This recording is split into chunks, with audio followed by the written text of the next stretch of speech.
আমাদের গানের তো একটাই গান, সেটা হচ্ছে আমরা প্রেমে কিভাবে ল্যাং খেয়েছি।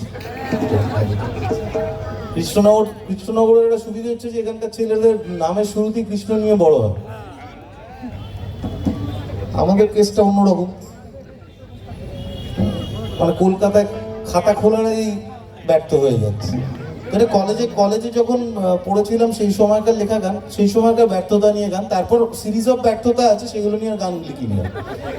কেননা অন্য প্রথম প্রেমটা ব্যর্থ হয়ে গিয়ে যদি একটা গান তৈরি হয়ে যায়, তাহলে পরের ব্যর্থ প্রেমগুলো তো সেই গানটাই গাওয়া যায়। তো দেখুন, প্রেমে ব্যর্থ হওয়ার যে গান না, যে কবিতা বা গান, আপনারা যারা যারা হয়েছেন, এখানে রয়েছেন কেউ কেউ, দেখবেন তাতে প্রচন্ড দুঃখ থাকে, প্রচন্ড দুঃখ থাকে। মানে সে দুঃখ খাতায় লিখে চোখের জল ফল ফেলে সেটা যাচ্ছে তাই ব্যাপার আর কি, যারা এক্সপিরিয়েন্স করেছে জানে। কিন্তু আমরা সে তুলনায় একটু স্মার্ট ছিলাম, আমরা এমন ব্যর্থ প্রেমের গান লিখেছিলাম যাতে নাচা যায়।